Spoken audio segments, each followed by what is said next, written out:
Vamos falar de coronavírus, como sempre falamos todos os dias nessa bate-hora, nesse bate-local. A gente está aqui para conversar sobre esse monstrinho que está assustando o mundo inteiro desde janeiro desse ano, desde o final do ano passado, para falar a verdade. Bem-vinda, Beth, sempre com a gente, Rita, Flávia, né? Mais duas pessoas, Margarida está sempre junto com a gente também, muito obrigado. Boa noite.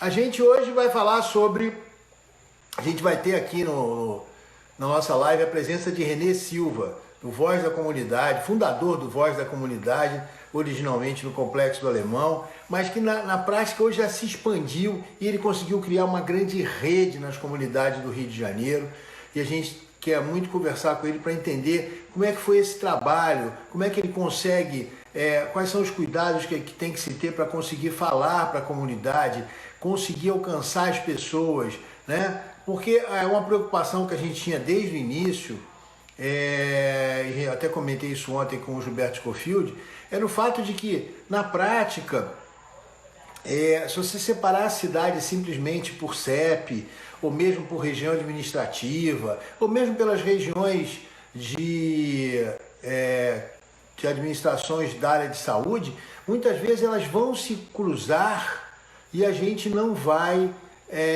conseguir identificar e localizar geograficamente dentro da cidade as pessoas que estão sofrendo da doença.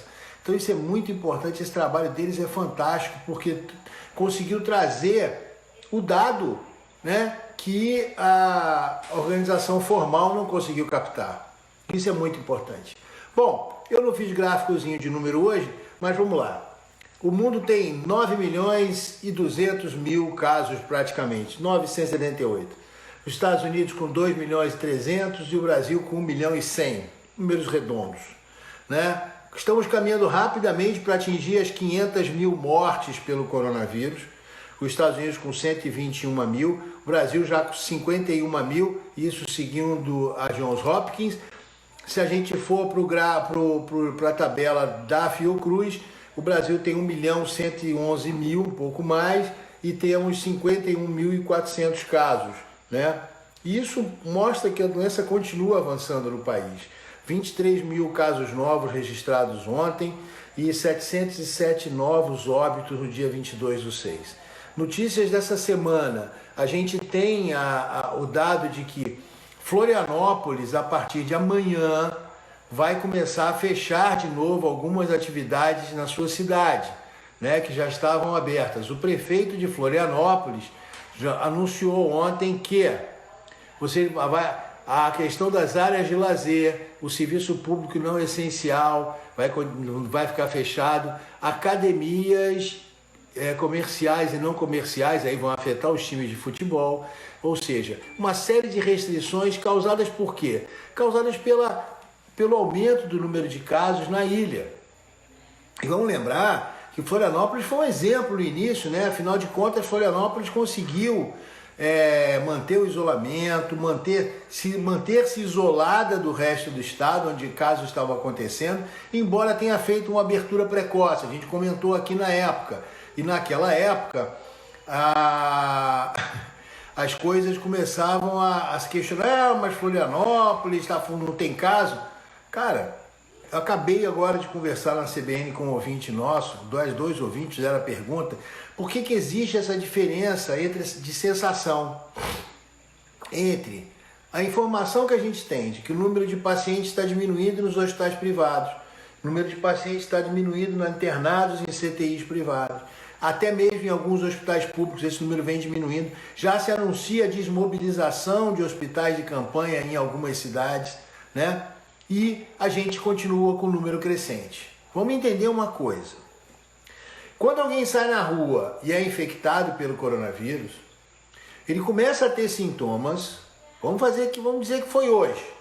Terça-feira, hoje é dia 23 de junho, e alguém saiu na rua e foi infectado por conta dessa movimentação exagerada. Essa pessoa vai começar a ter sintomas, em média, por volta do dia 28 ao dia 30, né? Já estamos falando na semana que vem, entre 5 a 7 dias. Ela começa os sintomas com 4, 6, 7 dias, ela tem o pior dia dela, onde ela precisa, às vezes, procurar o hospital. Essa decisão acontece no 7º dia de sintomas, então nós já vamos estar falando no dia 6 de julho, e essa pessoa, se for internada, habitualmente fica internada por 3 semanas. Ou morre ou tem alta.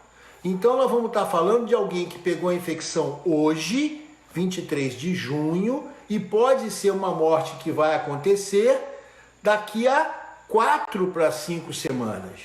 Então, a gente vai ter um descompasso entre o aumento do movimento das pessoas e o aumento do número de casos. Não é porque saiu para a praia no domingo que vai aumentar o número de casos amanhã no Rio de Janeiro. Espera a semana que vem, né? Aí você começa a ter aumento do número de casos, você começa a ter o número de hospitalizações no final da semana que vem em relação ao domingo passado. Então as pessoas têm que entender que a sensação de que as coisas estão melhorando não é uma autorização para você sair de casa. Até porque, se você sair de casa, as coisas vão piorar, mas não vão piorar amanhã. Vão piorar daqui a 10, 15 dias. E aí começa todo o ciclo de novo, até com a necessidade desse tipo de fechamento que aconteceu em Santa Catarina. Santa Catarina é um exemplo. A gente falou da abertura em Santa Catarina tem um mês. E agora tem que tomar a decisão de fechar de novo. Porque não é assim, não é automático, não é hoje e amanhã. O Rio de Janeiro vai pagar a conta dessa bagunça daqui a 3 semanas. Não vai pagar essa conta dessa bagunça depois de amanhã. Os casos não vão subir de hoje para amanhã. Entendeu? Então é por isso que essa sensação, falsa sensação de segurança é muito perigosa. O estudo desses números requer que você tenha pelo menos 2 semanas de queda constante do número de casos, 2 semanas de queda constante de internações, aumento de disponibilidade de leitos de UTI. O que quer dizer isso? Os pacientes que estão internados tenham tido alta ou infelizmente faleceram. Isso leva a 3 semanas. Então, gente, não tem mágica. Entendeu? Não adianta o político ficar agoniado e querer soltar todo mundo na rua porque a economia vai voltar. A única coisa que vai voltar vai ser o aumento do número de casos. Ponto. Nós estamos vendo isso. Vimos isso no Japão, na Coreia, nos Estados Unidos e vamos ver no Brasil. Não tem saída. É hora de cada um de nós e todos nós nos perguntarmos, eu tenho que sair? Né? Eu até comentei que eu soube de um amigo que foi tomar café no shopping. Gente, é necessário tomar café no shopping só porque o shopping abriu? Como assim? Não está nessa época de fazer isso. A época é de você parar e pensar, eu tenho que sair? Sim ou não? Muito bem, eu respondi, eu tenho que sair por algum motivo. Muito bom, seja qual for. Decidi que eu tenho que sair. Para onde eu vou? Esse lugar para onde eu vou, que tipo de cuidado eu tenho que ter? Vale a pena eu me expor? Quem está dentro da minha casa, que também vai ter o seu risco aumentado pela minha saída, vale a pena a gente pensar nisso? Vale a pena correr esse risco? Vale a pena aumentar o risco dessa pessoa que está na casa porque você está agoniado para sair na rua? Pensa nisso, gente. E volta àquela história que a gente já comentou. A gente pode, com a flexibilização, começar a construir bolhas de segurança que vão ser quase que bolhas comunitárias, vamos dizer assim. Como entender isso? Ou multifamiliares. Se você tem, eu estou muito agoniado, eu quero ver meus amigos, estou chateado, quero ver outra pessoa da minha família. Esses 2 grupos moram numa região onde você pode circular. Primeiro ponto. Beleza, podem. Você e essas pessoas têm o mesmo comportamento em relação ao padrão de risco? Sim. Tipo de atividade, sai, não sai, né? Agora, essa outra família tem um profissional de saúde. Então ela não tem o mesmo padrão de risco de você. Por mais que esse profissional de saúde seja a pessoa mais consciente do mundo, por uma questão profissional, ele tem um risco aumentado. Essa outra família tem alguém que trabalha em transportes. Então essa família tem um risco aumentado. Então é isso que cada um de nós vai ter que entender antes de tomar uma decisão hoje em dia. Porque é assim que vai ser a nossa vida durante algum tempo. É assim que vai ser a questão do risco durante algum tempo. Todos os levantamentos sorológicos ainda apontam que existe uma grande quantidade de pessoas que pode ser contaminada. A gente não sabe exatamente quantas, mas pelo menos 20, 30, 40% da população ainda não está tá por aí correndo risco. E, gente, vamos lembrar, esse vírus mata 2 a 3% das pessoas. Não vale a pena apostar nessa roleta russa, né? Eu acho que é isso que a gente tem que botar na cabeça, é isso que a gente tem que parar para pensar agora, o quanto vale o risco que eu estou correndo, quanto que eu preciso assumir esse risco. Olha, eu preciso assumir porque eu preciso trabalhar, eu preciso ganhar dinheiro, eu preciso fazer as coisas. Então, meu amigo, você já sabe que tem que fazer esse risco. Qual vai ser o risco que eu preciso correr para conseguir fazer isso? Né? Aonde eu tenho que ir, como é que eu me comporto, que cuidados eu tenho que ter, tudo isso na cabeça. Quando eu voltar, qual é o tipo de atitude que eu tenho que ter, como é que eu tenho que comportar na minha casa, tudo isso faz parte do jogo daqui para frente. E é a partir daí que a gente vai construir, eventualmente, essas bolhas multifamiliares que vão permitir que a gente tenha algum alívio social nos próximos tempos. Pessoas que têm o mesmo padrão de risco, que se expõem tanto quanto você, que se comportam da mesma forma que você em relação a cuidados físicos na rua, você pode confiar que essa pessoa tem um padrão de risco parecido com o seu, talvez valha a pena você assumir o risco de uma convivência com esse outro grupo. Tá? Isso lembrando sempre, o pré-requisito para isso tudo acontecer, na minha cidade isso está autorizado. Eu posso sair de casa para me juntar com outra pessoa. Obviamente não em público, porque cá entre nós não é o melhor lugar do mundo hoje em dia para reunir ninguém, né? Então, gente, é por aí que a gente tem que conversar hoje. Vamos ver se o Renê já está na área para a gente chamar, para a gente poder conversar com ele. Eu acho que não vi ainda o Renê Silva por aqui, na nossa listinha. Vamos aguardar. Se ele tiver, ele chama a gente para a gente falar. Bom, vou falar daquele trabalho de ontem, que está dando o que ainda está repercutindo muito na mídia. Trabalho publicado na revista Nature, que estudou 37 pacientes na China que tinham sido infectados pelo coronavírus e estavam assintomáticos. Eles vieram de um grupo grande de assintomáticos que foi diagnosticado através do teste do RT-PCR, aquele de cutucar o nariz e a boca. E aí esses pacientes foram separados, isolados no hospital para não contaminar as pessoas das comunidades. E aí puderam ser acompanhados durante algum tempo. Nesses 37 pacientes foram feitos exames seriados para ver por quanto tempo eles estavam eliminando os vírus, né? E por quanto tempo quando apareciam os anticorpos e por quanto tempo durava. Qual foi a surpresa? A surpresa foi de que os pacientes assintomáticos eliminavam vírus por mais tempo, uma média de até 19 dias. Isso quer dizer que eles eram mais infectantes? Não temos ainda.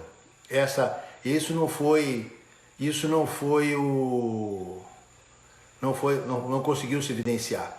Mas eles eliminavam o vírus muito mais do que os sintomáticos. Eles produziam menos anticorpos do que os indivíduos sintomáticos. Talvez até porque a resposta imunológica descontrolada faz parte do quadro mais grave do coronavírus, até os indivíduos terem sintomas ou não. E o que é pior, uma grande parte deles já não tinha mais anticorpos detectáveis pelos exames que eram feitos a partir logo do 15º, 16º dia. Então, aí as pessoas saíram, vimos algumas manchetes nos veículos dizendo, bom, pacientes assintomáticos não têm imunidade por algum tempo. Não é bem assim, né? A questão da imunidade, ela não está baseada só no anticorpo. O anticorpo é um sinal, né? Mas não é só isso. O que faz a gente produzir o anticorpo é, primeiro, entrar em contato com o vírus, ou com o inimigo, no caso, o coronavírus. Ou então, além da produção direta, feita pelo estímulo do vírus, existem células de defesa que funcionam como reserva de informação sobre os inimigos. No caso, o coronavírus, de novo.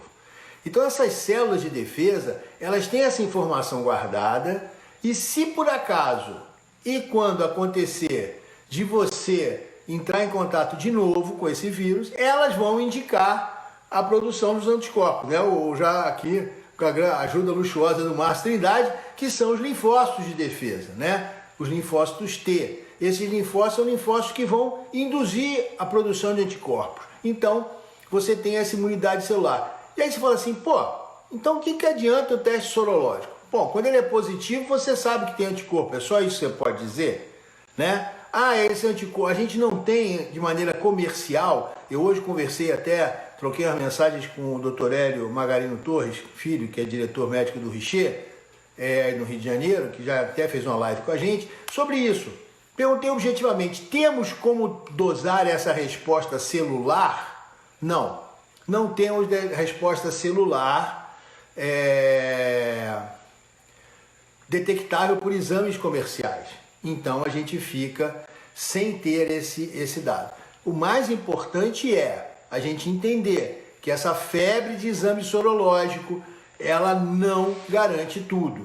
E muito menos a gente pode garantir que por ter um RT-PCR eu estou garantido contra a imunidade, porque isso também não foi testado. Muito provavelmente sim, porque essa é a característica das viroses respiratórias, né? A gente ter a geração dessa defesa imunológica, seja celular, seja diretamente pelos anticorpos, para a gente poder se defender de outras ameaças, de outras viroses respiratórias. Pode ser, uma das teses que está sendo levantada, é que como a gente convive já há algum tempo com outros coronavírus, que não são o SARS-CoV-2, e algumas pessoas até tiveram contato com o SARS-CoV, que é o vírus original da SARS em 2002, né? O que a gente tem? A gente tem a possibilidade de que esses outros vírus, esses outros coronavírus, mesmo do SARS e os que circulam aí, que causam resfriados, sejam capazes de induzir imunidade celular. E aí a gente tem gente que tá defendida pelo vírus, mas não teve contato com ele. Isso está aparecendo com alguma frequência. Como assim? Você começa a estudar famílias ou núcleos familiares de pessoas infectadas. E você tem alguém infectado na casa, pessoas que tiveram contato próximo com essa pessoa infectada e diagnosticada como positivo e que nunca vão desenvolver nem sintomas e às vezes não vão desenvolver nem sorologia. Então isso complica muito o diagnóstico e complica muito essas estratégias que estão sendo traçadas baseadas somente nos exames sorológicos. E principalmente o teste rápido, né? Vamos lembrar, o teste rápido tem um índice de falha bastante razoável, nós temos alguns com até 40% de falso negativo, ou seja, você pode achar que não teve e teve, você pode achar que está tendo e não teve, é uma confusão danada. Então, para a gente tomar muito cuidado com essa ideia de sair testando todo mundo com teste rápido, viu, gente? E essa eu acho que é a única mensagem que a gente pode tirar daquele trabalho da Nature, e não o que saiu nas manchetes dos jornais, que era a conclusão da imunidade por causa daquilo. Não é bem por aí, né? Alguém lá de Feira fala pra gente, o marido que fez cirurgia bariátrica, em menos de um ano, asmático, testou positivo e nunca teve sintoma. Pois é. Provavelmente teve contato com o vírus, ficou assintomático e produziu anticorpos, tá? Aí você pode dizer, pô, Alexandre, pode ser um falso positivo? Pode. Ele não tem o RT-PCR que documenta o vírus. Esse é um dos problemas do Brasil. Talvez um dos mais graves. E a gente está passando bem batido nele. Não temos o teste de RT-PCR, que é o do cotonete lá, cutuca a garganta e o nariz, para saber quem são esses indivíduos que são portadores do vírus, sejam sintomáticos ou não. O Brasil testa muito pouco. O Brasil testou até agora menos de 5 milhões de pessoas. Vamos lembrar que são 5 milhões de uma população de 220 milhões. Né? Isso aí dá menos de, se fosse 1%, né? A gente teria que testar 2 milhões. A gente testou 2,5%. É muito pouco. Ridículo.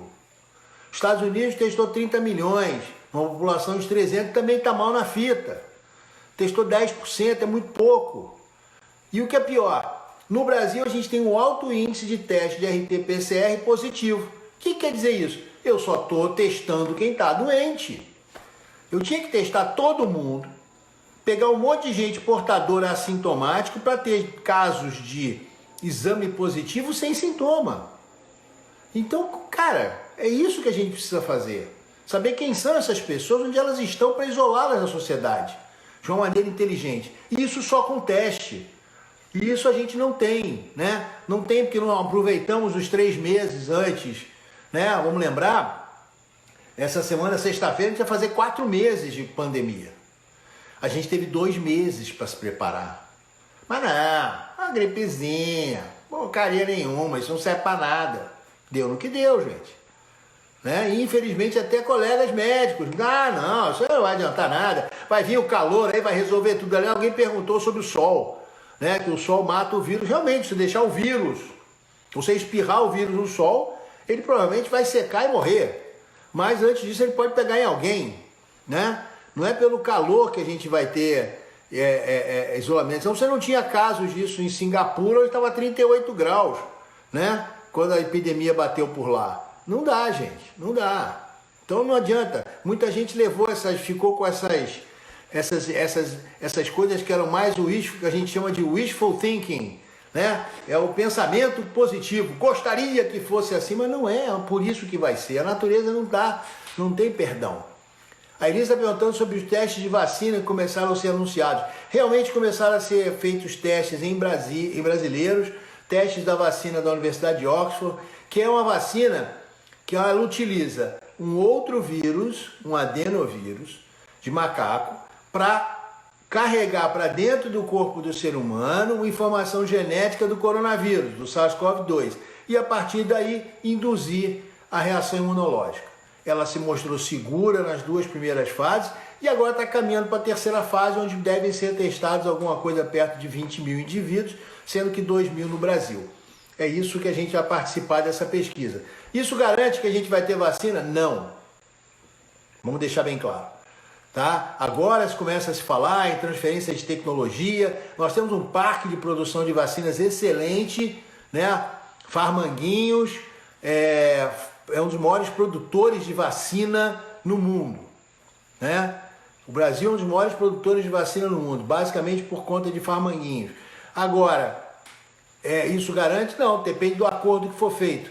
E a Rosângela está levando que são 10 vacinas em fase de teste. Não, Rosângela, a gente tem mais de 100 vacinas em fase de teste. A gente tem 8 vacinas em fase de testes clínicos em humanos. Quais as chances de serem eficazes? Muito grandes. Dr. Anthony Fauci, que é um dos maiores epidemiologistas dos Estados Unidos e do mundo, ele declarou ontem no Congresso americano que provavelmente teremos vacina para os Estados Unidos no final do ano. Não sei em que quantidade, mas é provável que tenhamos vacinas com pesquisas completas no final do ano. Isso quer dizer que ela vai estar disponível no dia 1º de janeiro? Não. Isso quer dizer que a quantidade vai ser para todo mundo? Não. Então, não dá. A gente tem que se preparar para ter os cuidados até metade do ano que vem, pelo menos.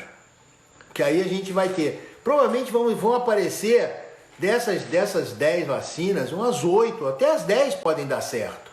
Elas estão em fases de evolução muito rápida.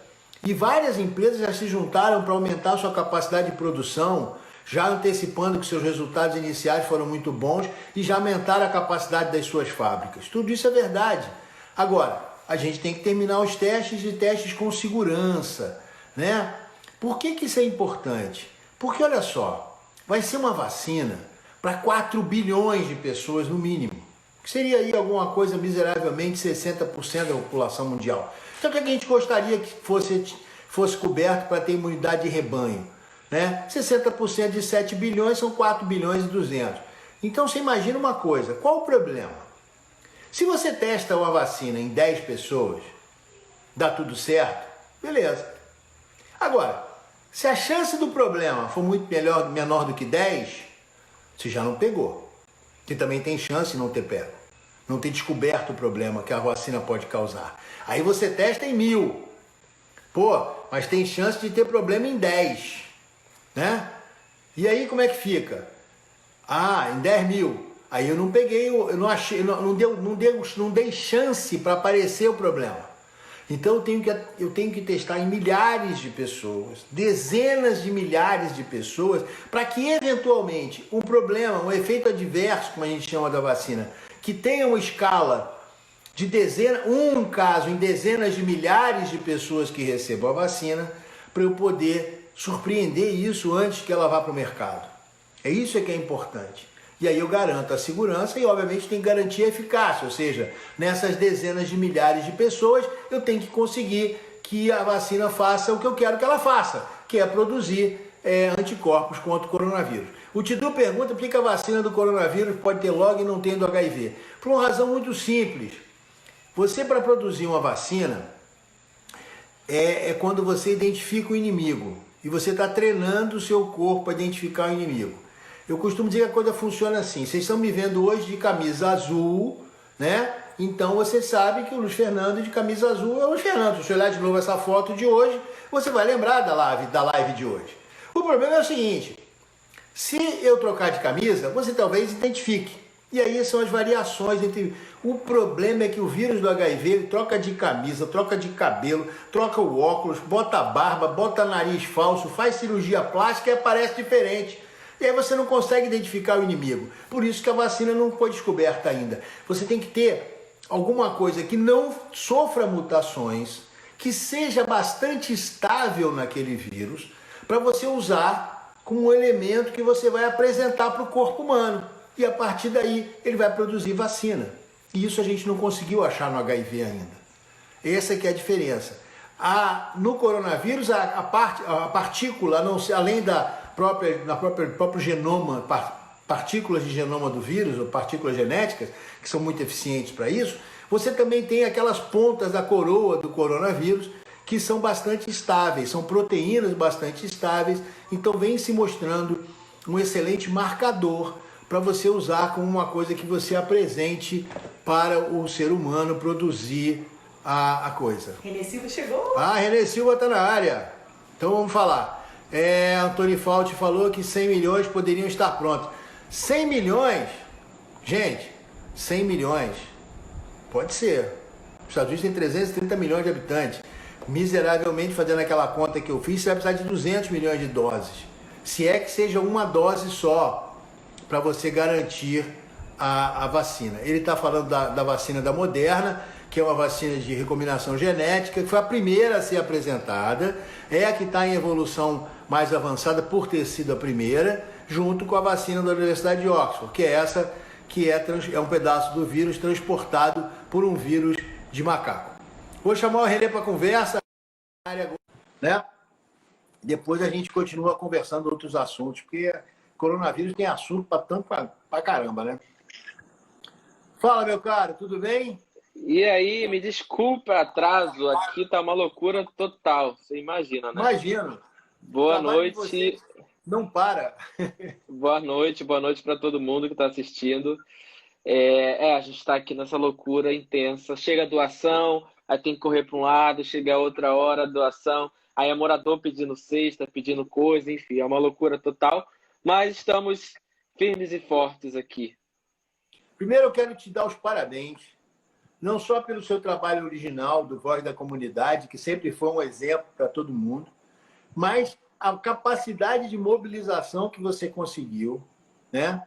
Conseguiu injetar nas outras comunidades e fazer uma coisa que o poder público não consegue fazer, que é, infelizmente, né? Que é chegar na ponta, cara. Você consegue não só chegar, porque conhece as pessoas, obviamente, sua equipe toda, né, mobilizada, inclusive expandiu para várias comunidades, né? Eu quero que vocês falem um pouquinho sobre isso para a gente. Além disso, vocês sabem falar a língua das pessoas, vocês entendem a cultura local, vocês conhecem as necessidades e muito mais, vocês não estão presos por essas amarras que a gente até conversou no início da pandemia, você vai lembrar, aquela preocupação que a gente tinha de que não tinha nem de onde saber. Porque não adianta você dizer que é pelo CEP, ou que é pelo bairro, ou que é pela região administrativa. A coisa é muito mais complexa do que isso, né, Renê? Não, sem dúvidas, né? A gente está percebendo que, assim, tanto as capacidades dos governos federais, estaduais e municipais são incapazes de fazer o que a gente tem feito, né? Por exemplo, vou citar um exemplo aqui. A Prefeitura do Rio, no início da pandemia, ela fez cadastro, pediu para associações de moradores de todas as favelas do Rio de Janeiro fazer um cadastro para que os moradores pudessem receber uma cesta básica. Passaram-se mais de 2 meses e meio do início da pandemia, e até hoje esses moradores não receberam a cesta da prefeitura. Algumas associações de moradores que cadastraram 1.000 pessoas receberam 50 cestas básicas com menos da metade dos itens que a gente coloca nas nossas cestas, por exemplo. Então, assim, é absurdamente absurdo, sabe? Porque é surreal o que a gente está vivendo, o que está acontecendo. Porque quando a gente para pensar e para olhar tudo isso, a gente vê assim, eles têm muito mais dinheiro, eles têm muito mais recursos, tanto recursos humanos, quanto recursos financeiros para fazer o que a gente está fazendo, mas a incapacidade deles de fazer alguma coisa é que gera tudo isso que a gente está vivendo, infelizmente. Eu já vou discordar de você num ponto. Os recursos humanos que você tem são os melhores que a gente tem na sociedade, cara. Entendeu? Não adianta. Não é porque o cara tem título, não é porque o cara está no governo. O que eu tenho, que é uma coisa que tá me deixando super orgulhoso, eu acho que tem me motivado, é ver que o Voz da Comunidade saiu só de uma coisa de informação, e já tinha um trabalho social, óbvio, por trás, que a gente já sabia, mas vem crescendo. Hoje eu assisti uma live com professores, foi um negócio fantástico, cara. Né? Eu acho que eu não sei se essa impressão de fora é verdadeira, mas eu acho até que a pandemia gerou uma integração que vocês sempre buscaram, né? Mas eu acho que o inimigo comum facilitou, entre aspas, se a gente pode dizer assim, né? Mas facilitou essa integração, é verdade?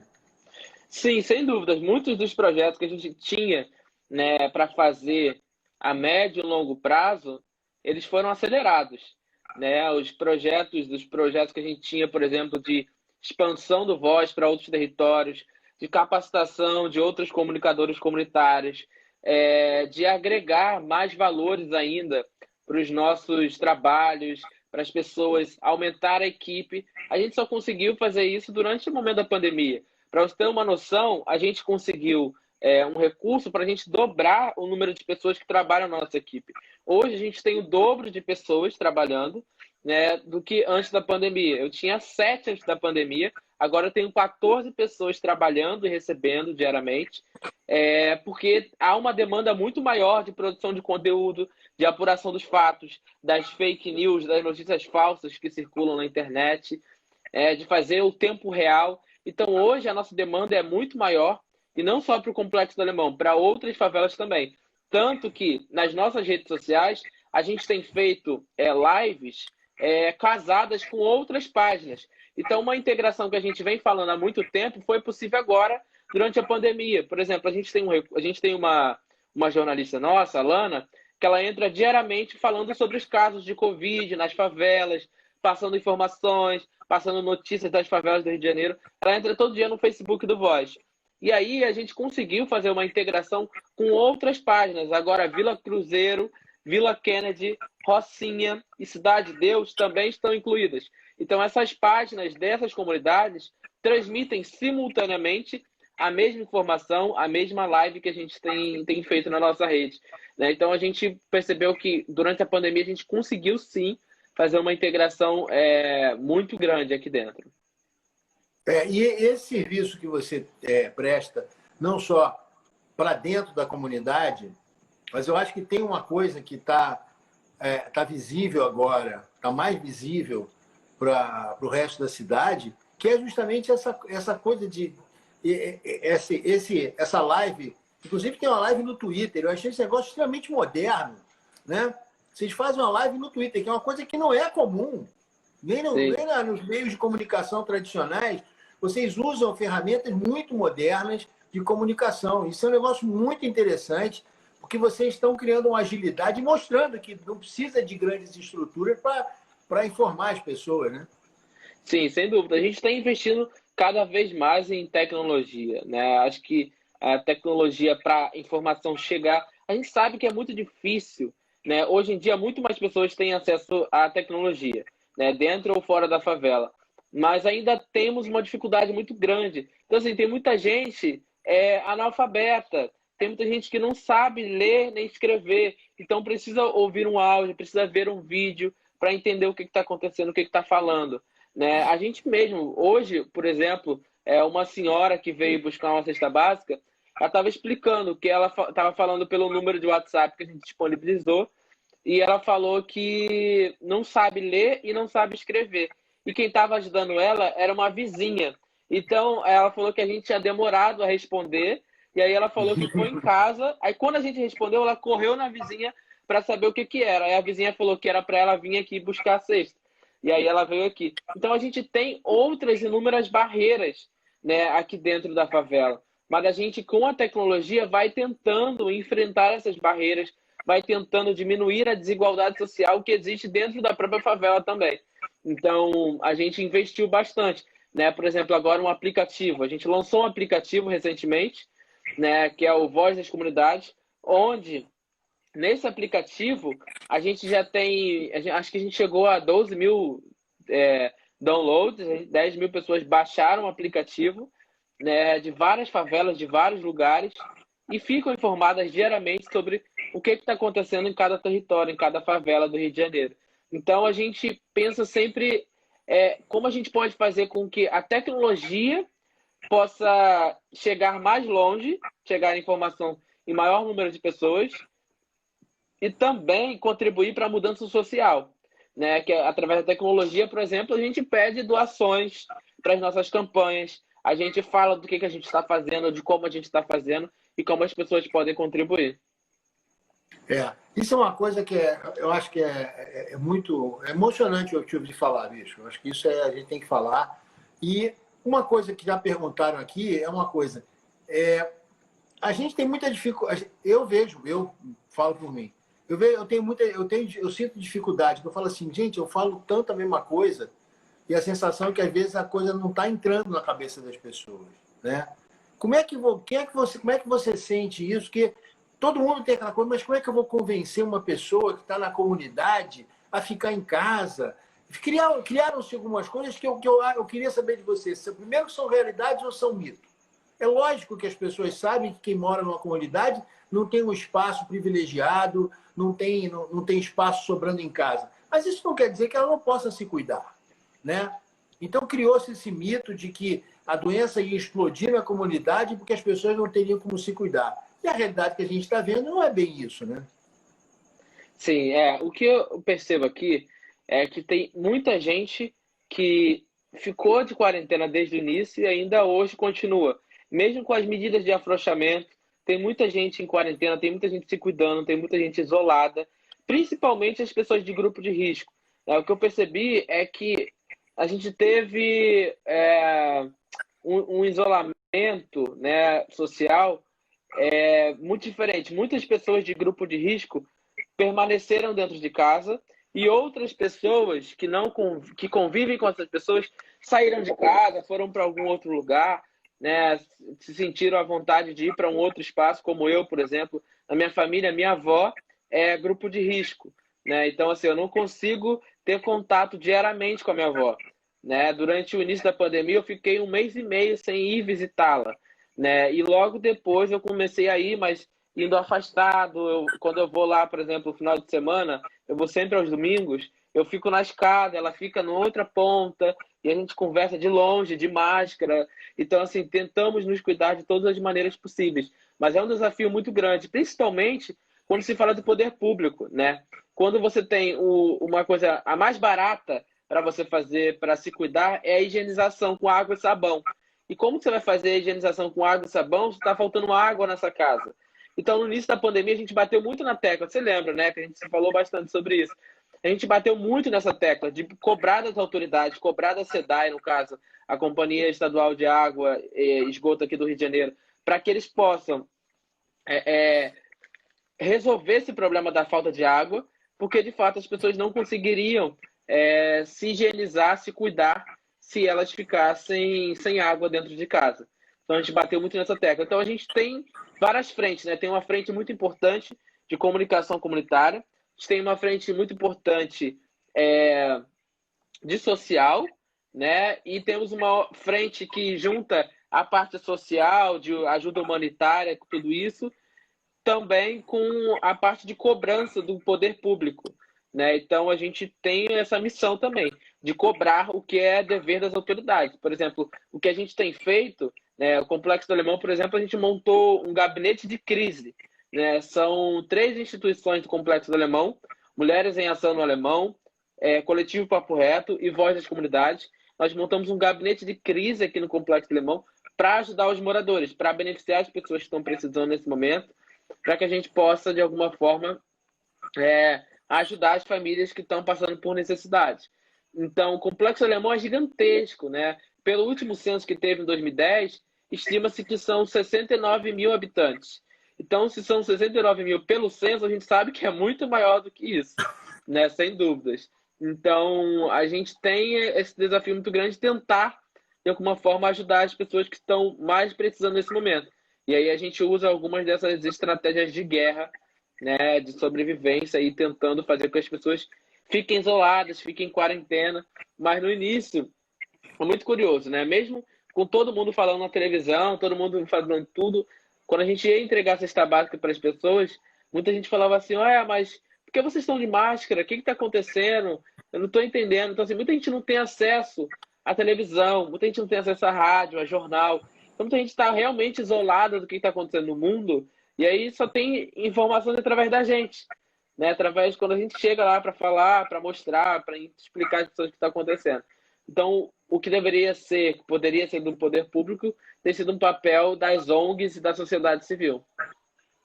Me conta uma coisa, da utilização da internet, que vocês já têm essa habilidade, já conhecem isso, vocês usam os outros mecanismos de comunicação comunitária que às vezes as pessoas não conhecem, rádio comunitária, carro de som, panfleto mesmo, às vezes panfleto colado na parede, né? Fala um pouquinho disso também, que eu acho que isso é importante para quem não conhece essa realidade. A gente começou aqui colocando faixas, né? Primeira coisa que a gente fez de mobilização aqui na comunidade foi colocar faixas. Então a gente espalhou várias faixas em vários pontos da favela. Logo depois a gente começou o carro de som, informando. E esse mesmo áudio do carro de som, a gente também colocou na rádio comunitária.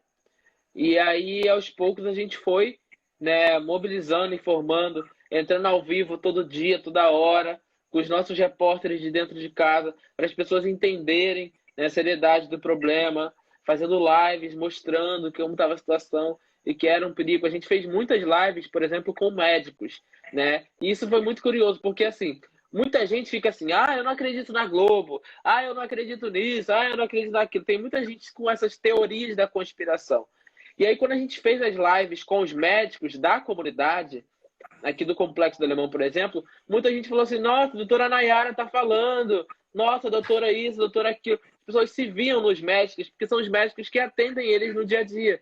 Então, as pessoas começaram a ver uma proximidade com aquilo tudo e tirar dúvidas, se sentiam mais à vontade em falar sobre a situação. Então, quando se tem uma identificação também, isso muda muito, né, essa narrativa de como está construindo tudo. Uma coisa que vocês fizeram na prática, que deveria ser do poder público, pelo que eu entendi, foi justamente fazer o papel do agente comunitário, né? Que seria o ideal, que a gente tivesse... eu tive a oportunidade de estar no Alemão naquela época conturbada e via a falta que existia de realmente de programa de saúde da família implementado, você ter o agente perto. Você não conseguia montar essa rede. Isso ainda ficou pior, infelizmente, nos últimos anos, né? Pelo menos a informação que a gente tem de fora. E vocês conseguem fazer isso, né? Sim, sim. Sem dúvidas. A gente vem tentando, de alguma forma,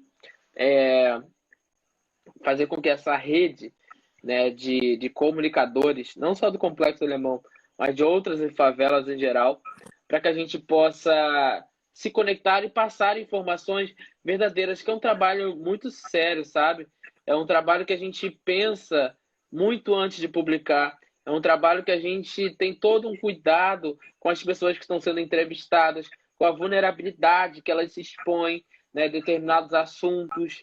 Então, a gente tem todo um cuidado muito sério, muito grande com isso tudo, para que isso não gere transtornos no futuro para aquela pessoa, para a comunidade, para o jornal, né? Porque é muito difícil você ter um veículo de comunicação comunitária dentro de um lugar que é dominado pelo tráfico, e você tem uma presença da polícia, que no caso são as UPPs, e você fazer um trabalho de comunicação comunitária. Você imagina como que a gente fica nisso tudo. Então, assim, é um desafio gigantesco para a gente passar informação para os moradores com qualidade, com veracidade. Mas a gente não está do lado do tráfico, a gente não está do lado da polícia, a gente está do lado do morador. A gente quer mostrar a situação dos moradores, do que está acontecendo, como a comunidade está sendo vista, como a comunidade está acompanhando tudo que está acontecendo. Então, quando a gente tem, por exemplo, uma operação policial, a nossa perspectiva não é mostrar o que a assessoria de imprensa da Polícia Militar está falando, e nem o que a polícia está fazendo, e nem o que o tráfico está fazendo, o que os bandidos estão fazendo. O nosso objetivo é falar o que os moradores estão sofrendo com isso tudo. Então, de certa forma, a gente humaniza quando acontece esse tipo de coisa. Então, quando eu, por exemplo, ao invés de eu falar do tiroteio, eu falo dos efeitos colaterais do tiroteio. Quando eu falo, por exemplo, que as combis pararam de funcionar, o mototáxi, as pessoas, o comércio parou de funcionar, eu estou passando outro tipo de informação que as pessoas não têm acesso. As pessoas só sabem que tem tiroteio, morte e violência. Ok, mas as pessoas não sabem o que transtorno isso causa. Que as creches param de funcionar, as crianças ficam dentro da creche deitadas, que as escolas fecham as portas, que tudo isso que acontece dentro da favela quando esses transtornos acontecem. Então, de certa forma, a gente tenta, de todo modo, pensar, enquanto morador também desse espaço, né, como que está a nossa vivência e sobrevivência, entendeu? E isso é importante. Eu acho que o que a gente tem que conseguir fazer, Renê, é que essa ponte que você conseguiu estabelecer dentro, as pontes que você criou dentro da comunidade, primeiro que isso aí, depois da pandemia, você com certeza vai continuar desenvolvendo esse trabalho, que, por exemplo, foi a live que eu assisti hoje de manhã com as professoras das comunidades conversando. Aquilo foi um negócio emocionante, cara. Muito, muito legal. E mostra que realmente essa construção de integração ela vai estar dando frutos, com certeza, você pode ter certeza, né? Daqui para frente. Agora, uma coisa importante. Para quem está vendo isso pela primeira vez agora, algumas das pessoas aqui da live, com certeza, como é que a gente pode ajudar? Então, você pode ajudar de várias formas, né? Você pode, no PicPay, por exemplo, procurar Voz das Comunidades, né? A gente tem 2 contas lá no PicPay, é só procurar Voz das Comunidades.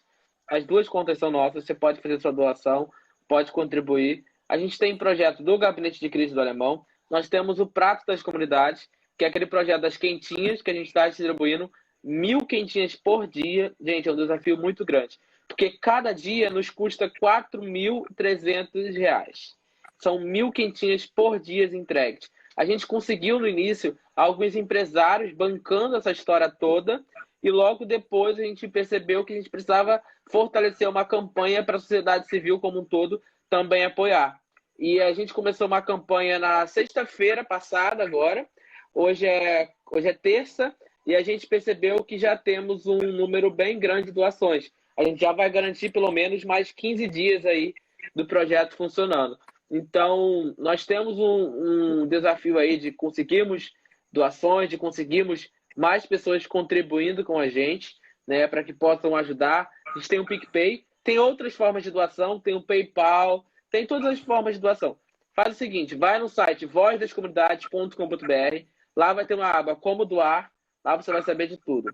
Pode baixar também o aplicativo. Pelo aplicativo, a gente direciona direto para a página de doações. Né? Se você colocar aí na Apple Store ou no Play Store, se for Android, Voz das Comunidades, baixar o nosso aplicativo, além de ter acesso a informações, ativa a notificação, porque você vai ter acesso a informações sobre como está avançando coronavírus no Brasil e nas favelas, principalmente do Rio de Janeiro. Você vai ter uma noção de como está sendo tudo isso e você vai ter histórias incríveis de pessoas como, nesse momento de pandemia e coronavírus, como os empreendedores, né? A gente tem falado muito sobre empreendedores, como os empreendedores das favelas têm conseguido se virar no meio disso tudo, como os comerciantes locais têm conseguido. Então, a gente está mostrando todos os dias isso. Então, baixa o aplicativo, né? Todo mundo que está assistindo aí, Voz das Comunidades, pode botar na Apple Store, na Play Store, baixa o nosso aplicativo e lá tem as formas de fazer doação, tem as formas de entrar em contato com a gente. Se quiser doar alimento, se quiser doar roupa, qualquer coisa, enfim, entrar em contato com a gente. Pô, muito legal. Bom, a gente está caminhando já para o finalzinho, daqui a pouco o Instagram derruba, você sabe disso, né? Não dá essa moleza muito grande. Uma pergunta que apareceu aqui: relação com a igreja no projeto já existe? Como é que funciona? Então, no início, a gente percebeu, muitas igrejas estavam ajudando, mas logo depois, muitas igrejas começaram a pedir nossa ajuda, né? Porque eles também ficaram sem braços, sem esforços, sem conseguir ali doações, né? A nossa capacidade de mobilização de doações é muito maior do que muitas igrejas. Então, a gente acabou até contribuindo para muitas igrejas com doações de cestas básicas que têm pedido. Mas logo no início, eles fizeram muitas campanhas e conseguiram muitas doações. Só que depois foi enfraquecendo. Muitas pessoas que ajudam as igrejas, infelizmente, não conseguiu ajudar tanto. No projeto das quentinhas, por exemplo, a gente tem é muito curioso isso, que a gente colocou um empreendedor aqui da comunidade, que ele já tinha uma cozinha popular, né? Fazia comida a preço de custo, preço muito barato, e a gente conversou com ele para que ele pudesse reabrir, porque ele fechou o espaço durante a pandemia, porque mesmo sendo um preço popular, ele não estava conseguindo mais vender nada. Então ele fechou o espaço. E aí eu falei, cara, vamos voltar, vamos reabrir. Ele, cara, mas para eu reabrir, eu preciso de 4 mil e pouco por dia para eu vender 1.000 quentinhas e colocar funcionários. Eu falei, vamos reabrir, vamos reabrir. E aí fui buscar ajuda de empreendedores, de empresários, de pessoas que pudessem ajudar. Aí conseguimos, e aí a gente está funcionando. Aí tem os motoboys, que são mototáxis da comunidade, que durante essa pandemia também muitos mototáxis ficaram sem trabalho, sem conseguir levar muitos passageiros. Então a gente colocou entregadores, motoboys da comunidade para fazer as entregas, e a gente conseguiu ajudar muita gente, várias pontas, né? Os entregadores, as cozinheiras estavam paradas, o projeto de Cozinha Popular do Instituto Luciano Medeiros, e também as famílias, obviamente, que estão recebendo as quentinhas diariamente. E aí, a Elisa pergunta, qual a maior dificuldade que você vê nesse momento para os seus projetos? Olha, a maior dificuldade ainda tem sido doações, né? Mesmo com nossa visibilidade, com tudo isso, a gente ainda vê dificuldade de doações. Por quê? As maioria dessas lives que acontecem, por exemplo, dos famosos, das pessoas super conhecidas que têm feito live todos os dias, estão indo para grandes instituições, né? Instituições muito grandes, até internacionais. E aí a gente acaba entrando numa barreira, porque muitas das vezes essas instituições muito grandes têm um trabalho muito grande pelo Brasil inteiro e as doações demoram muito mais a chegar a quem precisa, não é uma doação imediata. Então, por exemplo, algumas lives que foram destinadas para o gabinete de crise do Alemão, a gente conseguiu destinar imediatamente para as famílias que mais estavam precisando. Outras lives de grandes artistas demorou muito mais tempo, burocraticamente, para chegar nos espaços que chegaram, entendeu? Isso eu ia perguntar. Essa fragmentação das ONGs sempre foi uma barreira, né? Porque o que a gente vê é que tem gente que quer ajudar, mas tem gente que não consegue saber nem o caminho, né, cara? Vocês estão se transformando no grande canalizador dessa coisa, desse esforço. Sim. Sem dúvidas. Então... Bom, quero te agradecer muito, Renê. Pô, o seu trabalho, não precisa nem falar, cara. É emocionante de ouvir você falar. É emocionante ouvir a vontade, entendeu? A garra que você tem. E isso você é um herói, independente de qualquer coisa. Você é um exemplo para o país, né? A gente tem que conseguir divulgar mais ainda o seu trabalho. Vamos trabalhar aqui. A gente está à tua disposição aqui. A gente já conversou sobre isso. Sempre que eu puder ajudar, você avisa. E a gente vai estar aqui para tentar motivar as pessoas e falar mais sobre isso. E quando tiver alguma coisa de novo... a Renícolas quer saber qual é o seu nome completo, Renê. Renê Silva. Renê Silva dos Santos. Renê Silva já falou em Harvard, se eu não me engano, cara. Não é pouca coisa não, rapaz. O cara foi falar em Harvard, né? Verdade, então, verdade. Eu acho que é isso que a gente tem que mostrar mais, entendeu? Que a gente tem essas pessoas, tem essa motivação e tem como fazer, né? O mais importante é o como fazer. Porque muita gente fica naquela, eu quero fazer, não sei o que eu faço. Fala com o Renê, cara. Quer ajudar? Junta o pessoal do teu prédio e liga para ele. Faz o contato com Voz da Comunidade. Está ali o site, botei aí embaixo, vozdascomunidades.com.br, ou vai então no aplicativo, baixa o aplicativo, junta teu prédio, se juntou 20 pessoas, tá ajudando, né, Renê? Verdade, sem dúvida. Cada um fizer um pouquinho, a gente ajuda. Não precisa nem ajudar o meu projeto. Se você ajudar o teu vizinho, morador de rua, que não está com muitos passantes nas ruas, então o morador de rua está sentindo muita necessidade, maior ainda do que já sente na rua. Então, ajuda quem você puder. Não precisa ajudar para o nosso projeto, pode ajudar seu vizinho, seu amigo, alguém, sua empregada, enfim, alguém que esteja precisando muito nesse momento. Acho que é isso. Além de tudo, o cara é generoso pra caramba. Não vai, além da generosidade dentro da comunidade dele para as outras comunidades, o sujeito pensa em todo mundo. Meu irmão, você é um herói. Você é um ídolo para qualquer um de nós. Meu. Pode fica com Deus. Cara, que todo mundo que ouviu possa ajudar não só o seu projeto, como você falou, ajudar qualquer um que precisa. Que a solidariedade é que vai fazer diferença nesse momento, que vai passar. Né? Bom, gente, lembrar que amanhã, na live, a gente tem aqui um técnico de enfermagem que passou pelo problema da Covid. Nossa coluna Sobreviver é amanhã, não vai ser na sexta, foi transferida para amanhã. Então, amanhã, às 7 horas, vamos conversar com o Júlio César, um técnico de enfermagem, um cara super querido dentro do hospital que ele trabalha, e que dentro do hospital que ele trabalha, ele precisa ser tratado. Então, isso é muito importante para as pessoas lembrarem aquilo que eu falei no início, gente. Sair na rua hoje significa, se você não precisa sair na rua, significa aumentar o número de casos daqui a 10, 15 dias. Não vai subir amanhã. Não fique contente. Eu saí hoje, não aconteceu nada amanhã. Mas a gente tem que se preocupar, sim. E, cara, de novo, parabéns. Quero te agradecer muito por estar aqui com a gente. Fica um grande Obrigado. beijo. Estão as suas ordens aqui, no que a gente puder te ajudar. Tá bom? Obrigado. Tchau, Parabéns gente. a você e toda a sua equipe. Gente, olha, o Twitter deles é fantástico. E fora tudo isso que ele já comentou. Eu estou encantado com o teu trabalho no Twitter, que é uma ferramenta muito ágil.